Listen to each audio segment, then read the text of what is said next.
शिव की जटा से निकली गंगा की धारा, पावन जो कर दे जीवन सारा। हाँ सारा, पावन जो कर दे जीवन सारा। जैसा कि पिछली रात हम गंगोत्री धाम में प्रवेश कर गए थे और आज हमें केदारताल के लिए रवाना होना था, लेकिन सबसे पहले हमने माँ भागीरथी की शीतल जलधारा से खुद को पावन करके माँ गंगोत्री के मंदिर के दर्शन कर उनका आशीर्वाद लेकर आगे की तैयारियां करनी थी। जय शिव शंकर हर हर गंगे, जय शिव शंकर हर हर गंगे, जय शिव शंकर हर हर गंगे, जय शिव शंकर हर हर गंगे, हर हर गंगे, हर हर गंगे, हर हर गंगे, हर हर गंगे, जय शिव शंकर हर हर गंगे, जय शिव शंकर हर हर गंगे। पौराणिक मान्यताओं के अनुसार राजा भगीरथ ने यहाँ कई हजार वर्षों तक कठोर तपस्या करके माँ गंगा को नदी के रूप में धरती पर उतरने के लिए प्रसन्न किया था और यही जलधारा भागीरथी नदी के नाम से जानी जाती है, जिसका उद्गम गौमुख कहलाता है। आज भी भागीरथ तप स्थल गंगोत्री घाट पर स्थित है।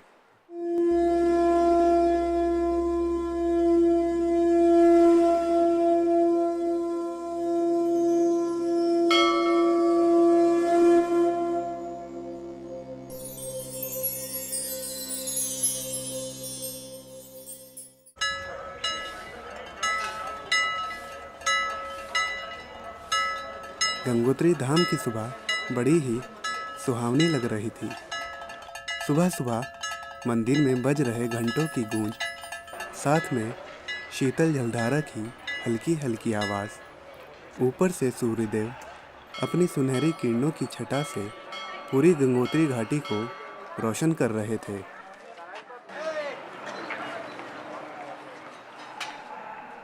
बिना समय गंवाए हमने भी माँ गंगोत्री के दर्शन कर आसपास के दिव्य नज़ारों को अपने कैमरे में कैद कर लिया।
दिव्य नज़ारों का आनंद लेकर हम वापस अपने स्थान पर लौट गए। और ये है हमारे भैया।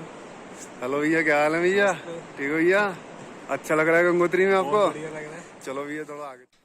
हम एक पहचान के आश्रम में रुके थे और यहीं से हमें पूरी गंगोत्री धाम के दर्शन बार बार होते रहते थे। आमने सामने बड़े बड़े आसमान छूते पहाड़, साथ ही देवदार और भोज वृक्ष के जंगलों के बीच बसा यह दिव्य धाम मन को बेहद सुकून देता है। और ये हमारे भाई साहब कुछ बता रहे हैं कि सामने कुछ है। ये बता रहे हैं कि हम जिस आश्रम में रुके हैं उसका नाम है ईशावास्यम आश्रम। तो हम आश्रम में रुके हैं, आप देख सकते हैं आश्रम की छोटी सी झलक।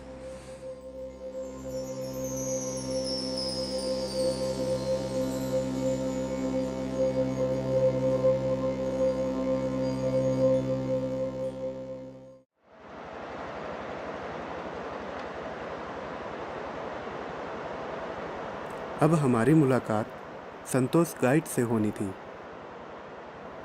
जो हमें गंगोत्री बाजार में मिलने वाले थे। तो यह है गंगोत्री का मार्केट। और अभी तो बाजार जो है कोरोना काल में लॉकडाउन के बाद थोड़ा थोड़ा खुला है और यात्री भी काफ़ी कम है।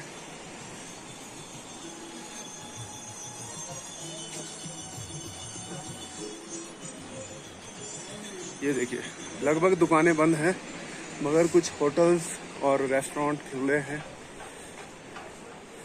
ये हमारे भाजी, हमारे गाइड, हमारे पोर्टर भाई, मगर ये पोर्टर और गाइड कम, ये हमारे जैसे ट्रैकर हैं। काफ़ी जगह इन्होंने ट्रैक किए हैं भाई जी ने।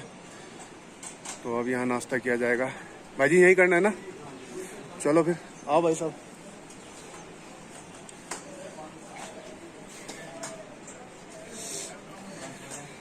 पराठे बन रहे हैं गर्मा गर्म। ये देखिए बन रहे पराठे, हमारे भाजी पराठे बना रहे हैं और आप देख सकते हैं। और यहाँ पे बन रही है मैगी। तो नाश्ते की सारी व्यवस्था यहाँ पर है, बहुत ही अच्छी। आप क्या मैगी है?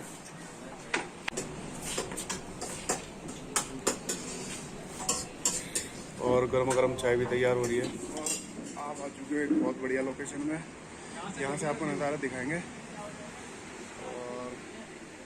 इस रेस्टोरेंट की बैक साइड में एक छोटी सी बालकोनी थी, जहां बैठकर इस खूबसूरत नज़ारों के बीच नाश्ता करते हुए गपशप करने का एक अलग ही आनंद होता है।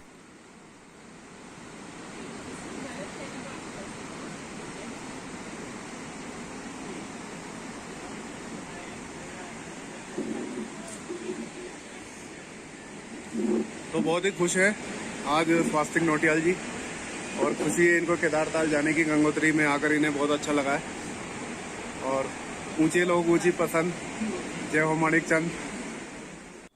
ठंडी का मौसम, गर्मा गर्म पराठे छोले, साथ में जोशीला अंदाज मेरे भीतर की उत्सुकता साफ बयां कर रही थी।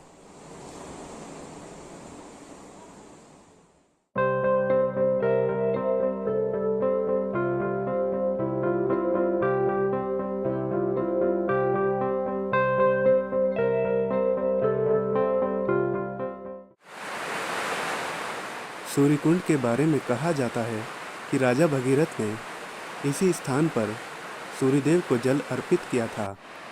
सूर्यकुंड की चट्टान और उन पर जल के कटाव के कारण बने हुए निशानों में से भागीरथी नदी की तेज धारा को नीचे उतरते हुए देखना बड़ा ही अद्भुत लगता है। आज भी भागीरथी नदी सूर्यदेव को आदर देती हुई प्रतीत होती है।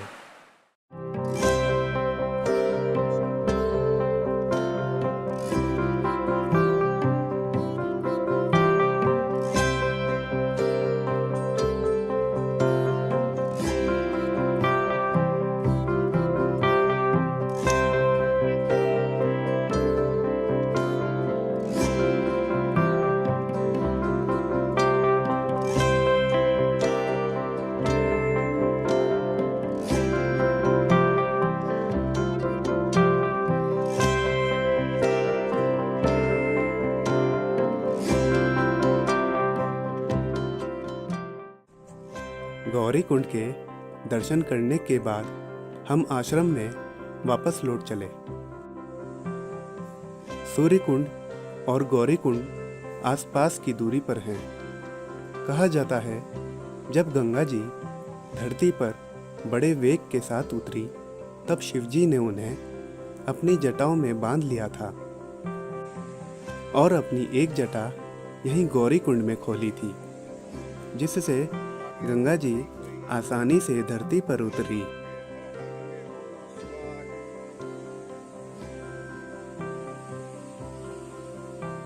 जिस वक्त हम दर्शन के लिए बाहर आए हुए थे, उस समय हमारे गाइड साहब फॉरेस्ट डिपार्टमेंट के ऑफिस गए हुए थे।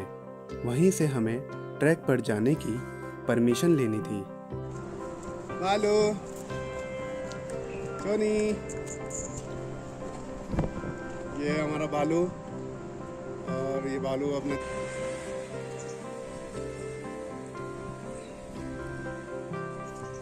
फॉरेस्ट का ऑफिस गंगोत्री टैक्सी स्टैंड के बिल्कुल पास पड़ता है। तो आप देख सकते हैं श्रद्धालु भागीरथी नदी में। मेरा मित्र स्वास्तिक और संदीप भाई दोनों आश्रम के कमरे में हमारा इंतज़ार कर रहे थे और संतोष भाई परमिशन लेकर आने ही वाले थे। सारा सामान हमने पहले ही पैक कर लिया था, अब बस सीधा ट्रैक पर निकलना था।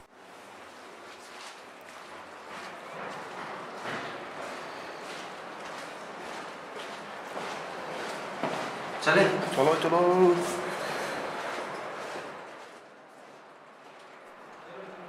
कमरे से निकलते ही हमने माँ गंगा से यात्रा की मंगल कामना करते हुए आज के ट्रैक की शुरुआत करी।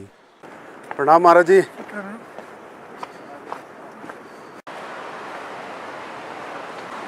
टाइट हो जाएगा ये।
वहाँ पे चीड़ी है ना। गंगोत्री से करीब 1.5-2 किलोमीटर चढ़ाई चढ़ने के बाद हमें एक उचित स्थान मिला, जहां बैठकर हमने कुछ समय अपनी थकावट को दूर किया। कोरोना के क्या हाल है? भाई जी कोई कोरोना नहीं है, सब चल रहा है। जो आ रहे केस एक खड़ी चढ़ाई पूरी ही हुई थी कि एक और अलग चैलेंज सामने आ गया। नीचे गहराई में बहती हुई केदार गंगा की कलकल करती हुई तेज धारा, ऊपर से छोटी सी पगडंडी पर भारी भरकम बैग को लाद कर चलना बेहद ही कठिन हो जाता है। एक तो चलने के लिए जगह कम, ऊपर से उभरे हुए पहाड़ों के हिस्सों से झुककर बड़ी ही सावधानी से निकलना पड़ता है।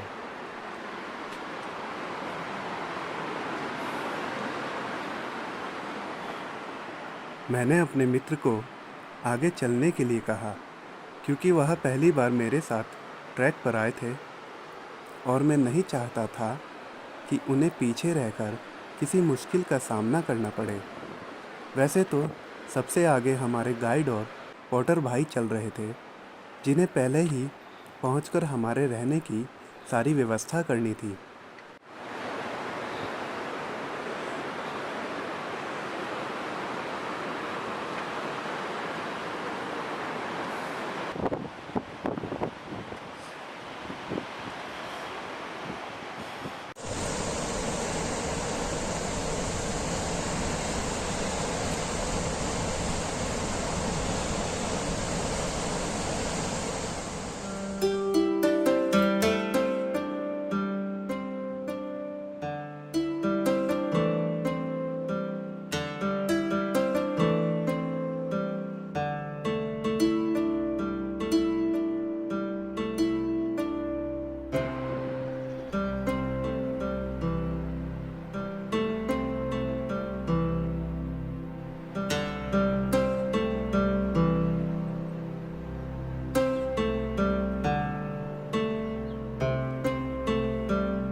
इस यात्रा के दौरान शुरुआत से ही यात्रियों को चीड़ और देवदार के वृक्ष देखने को मिलते हैं और यहाँ पर भोज वृक्ष भी काफ़ी मात्रा में पाए जाते हैं। इसी रास्ते पर मुझे सबसे पहला भोज वृक्ष देखने को मिला। मित्र लगातार आगे बढ़ते जा रहे थे। ऐसा लग रहा था जैसे इस ट्रैक पर सिर्फ हम लोग ही यात्रा कर रहे हों। लेकिन एक छोटी सी चढ़ाई पूरी करते ही हमारी मुलाकात एक और ग्रुप से हुई। हमें भी यह जानकर खुशी हुई कि इस यात्रा पर और भी लोग हमारे साथ हैं।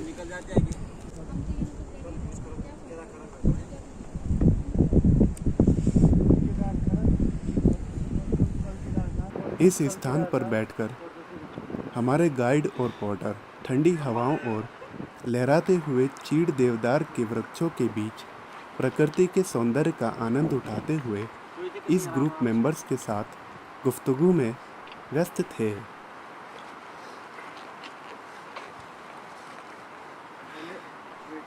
कुछ समय की वार्तालाप के बाद यह 3 लोगों का ग्रुप आगे के लिए रवाना हो गया। लोग भोज खड़क में रुके।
सामने के पहाड़ पर कुछ बड़ी सी चीज़ चलती हुई दिखाई दी।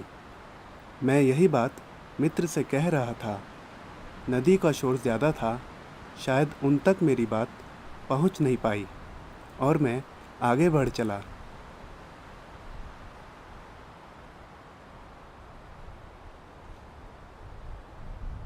ऑटम के मौसम में चारों तरफ सूखी घास ही नज़र आ रही थी। यहाँ के पेड़ भी लगभग सूख चुके थे। इस सूखे सूखे मौसम में कुछ मीटर चलने के बाद हमें ट्रैक पर पहला जल स्रोत देखने को मिला। ठंड इतनी ज़्यादा थी कि बहता हुआ जल भी जमने लगा था।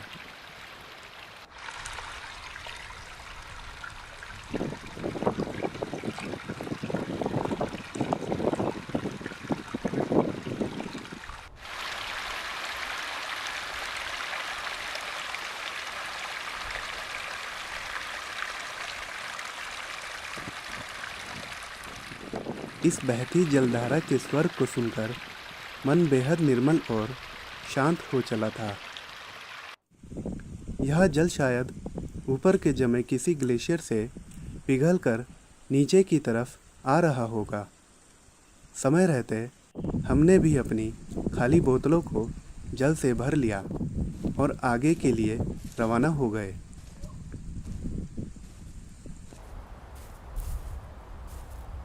गंगोत्री से केदारताल की दूरी 18 किलोमीटर की है, जिसमें पहला पड़ाव भोज खरक, दूसरा पड़ाव केदार खरक और फिर केदारताल आता है। पूरे रास्ते हवाओं का तेज शोर कानों में दर्द कर रहा था। ऐसे में हवा में लहराती हुई घास को देखना, साथ ही उससे उत्पन्न हो रही सरसराहट की आवाज़ शरीर और मन की थकावट को दूर कर रही थी।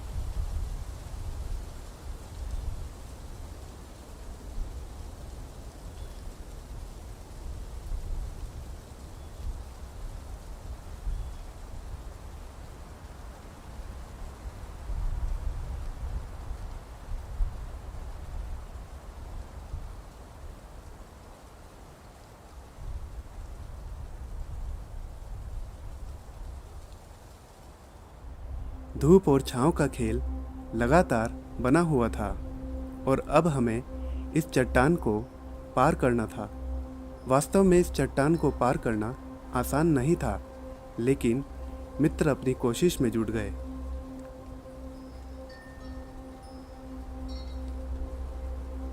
हमारे गाइड और पोर्टर को मैंने पहले ही आगे भेज दिया था ताकि वह भोज खरक पहुंचकर सारी व्यवस्था पहले ही कर लें।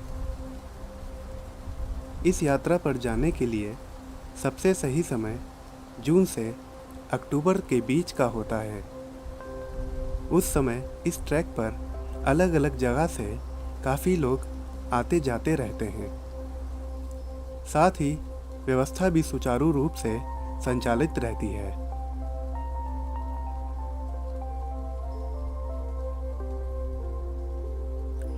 गंगोत्री से भोज खरक की दूरी 8 किलोमीटर की है और आज हमें भोज खरक में ही रुकना था, जो कि यात्रा में पहला कैंप साइट जोन कहलाता है।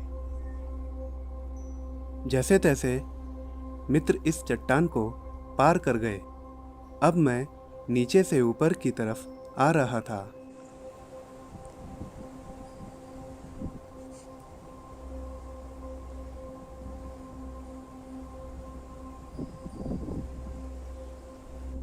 मुझे लगा जिस चट्टान को मैं पार कर रहा हूँ वही स्पाइडर वॉल है।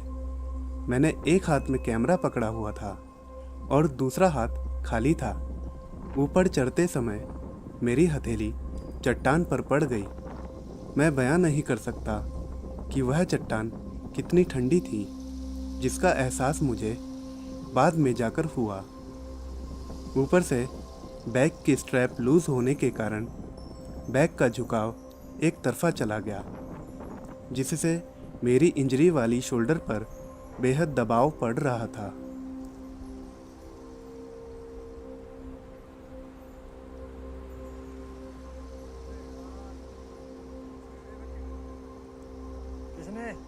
खैर, मैंने भी गिरते पड़ते इस चट्टान को पार कर लिया।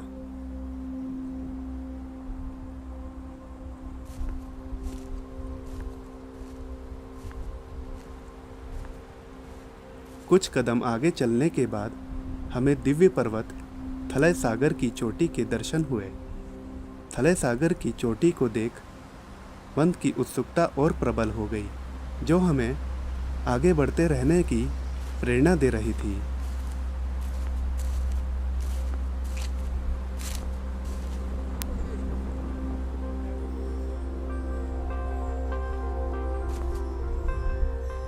हवाएं बेहद तेज चल रही थी और मित्र स्वास्तिक लगातार आगे बढ़ते जा रहे थे।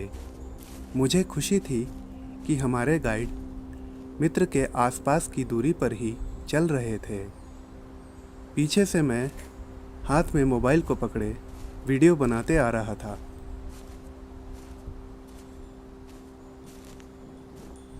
यह एरिया लैंडस्लाइडिंग जोन में आता है। क्योंकि मित्र आगे चल रहे थे और मैं ऊपर से होने वाली गतिविधियों पर अपनी नज़र बनाए हुए था। ऐसी रिस्क वाली जगहों को बड़ी ही सावधानी से जितना जल्दी हो पार कर लेना चाहिए। लगभग 4 बजने को थे। सामने भोज वृक्ष के सूखे पेड़ों को देखकर अंदाज़ा लगाया जा सकता था कि अब हम भोज खरक के बेहद निकट हैं। यही वह जगह है जिसे हम स्पाइडर वॉल के नाम से जानते हैं। मित्र पहले ही तय कर चुके थे और उन्होंने स्पाइडर वॉल के नीचे वाले रास्ते से जाना ही सही समझा और मैं भी मित्र के पीछे पीछे चल पड़ा।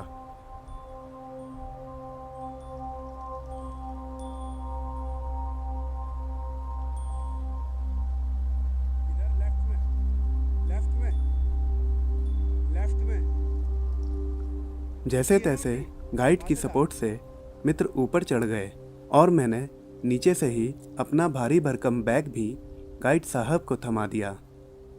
मैं यह तो नहीं जानता कि इस चट्टान का नाम स्पाइडर वॉल किसने रखा होगा, लेकिन खुद को स्पाइडरमैन बनने का पता नहीं मेरे दिमाग में कहाँ से आ गया।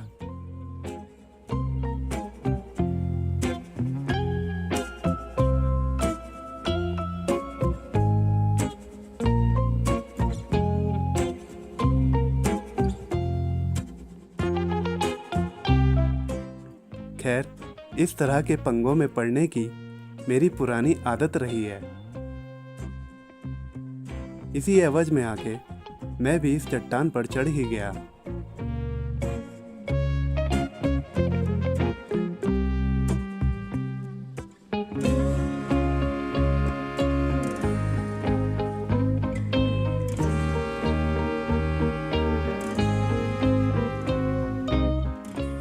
मैं जैसे तैसे चढ़ तो गया था और खुद को किसी मक्कड़ मैन से कम नहीं समझ रहा था। मैं यह भी सोच रहा था कि यहाँ अगर जरा भी गलती हुई तो सीधा नीचे घाटी में पड़ा मिलूँगा। इसे कहते हैं बेवजह के पंगों में पड़ना।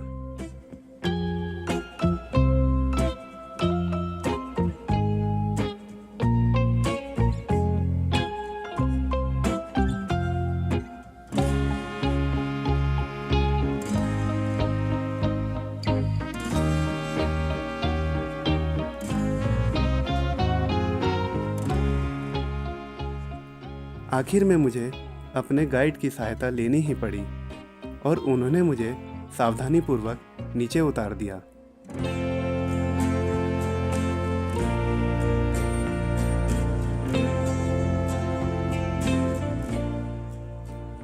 अब वक्त आ चला था कि हम भोज खरक में प्रवेश कर अपने कैंप साइट के दर्शन करें। 8 किलोमीटर का चुनौतीपूर्ण ट्रैक पूरा करके यहाँ पहुँचने की खुशी मैं बयान नहीं कर सकता। बस यही कहूँगा कि आनंद आ गया।